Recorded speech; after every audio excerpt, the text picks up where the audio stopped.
नमस्कार। आज हम आरोह भाग 1 से काव्य खंड से पथिक पाठ के प्रश्न उत्तर देखेंगे। प्रश्न क्रमांक 1, पथिक का मन कहाँ विचरना चाहता है? उत्तर, पथिक का मन बादलों के बीच बैठकर आनंद विहार करने का है।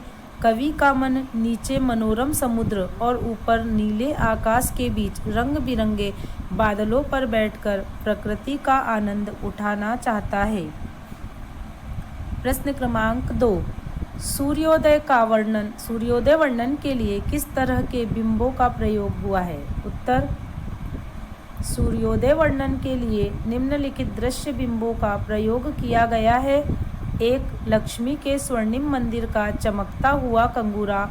2, लक्ष्मी की सवारी को धरती पर उतारने के लिए समुद्र देव द्वारा बनाई गई स्वर्णिम सड़क।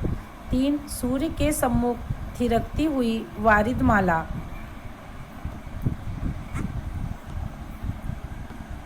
प्रश्न क्रमांक 2, आशय स्पष्ट कीजिए। सस्मित वदन जगत का स्वामी मृदु गति से आता है, तट पर खड़ा गगन गंगा के मधुर गीत गाता है। उत्तर,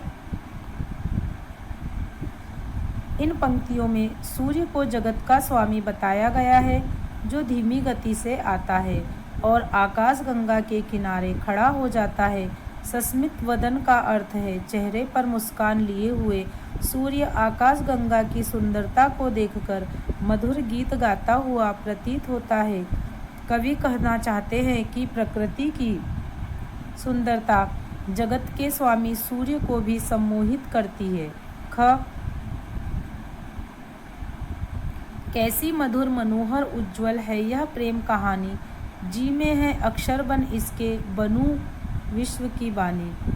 उत्तर, कवि ने इन पंक्तियों में प्रकृति के प्रेम कहानी का वर्णन किया है। समुद्र तट प्रकृति का दृश्य इतना मनोरम है कि यह प्रकृति के प्रेम कहानी सा प्रतीत होता है। कवि इस प्रेम कहानी को अपने अक्षरों में बयान करना चाहता है, जिससे संसार भी इस प्रकृति सौंदर्य का आनंद उठा सके।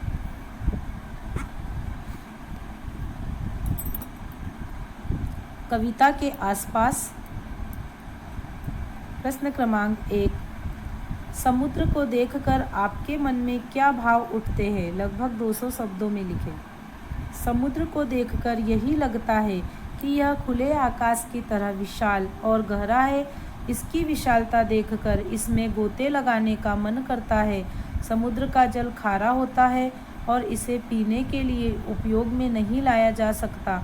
यदि ऐसा न होता तो पानी की समस्या बहुत हद तक कम हो जाती। समुद्र की लहरें जब ऊंची उठती है तो बहुत अच्छा लगता है।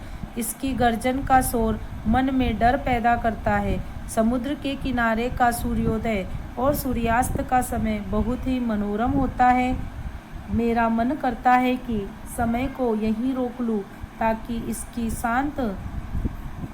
शांति मन को सुख पहुंचाता रहे।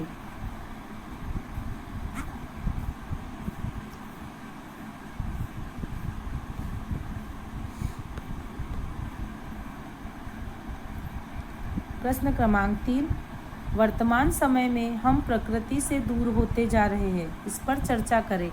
वह लिखे कि प्रकृति से जुड़े रहने के लिए क्या कर सकते हैं।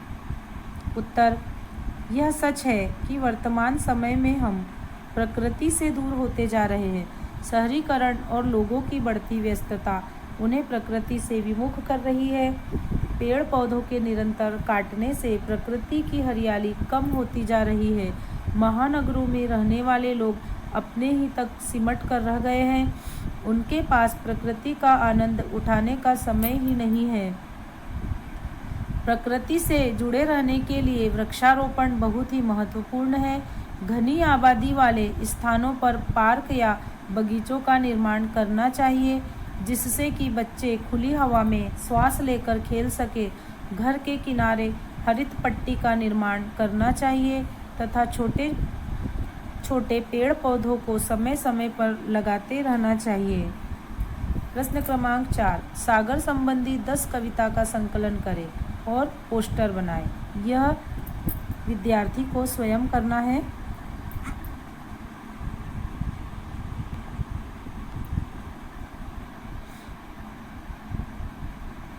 प्रश्न क्रमांक 2, प्रेम सत्य है, सुंदर है, प्रेम के विभिन्न रूपों को ध्यान में रखते हुए इस विषय पर चर्चा करें।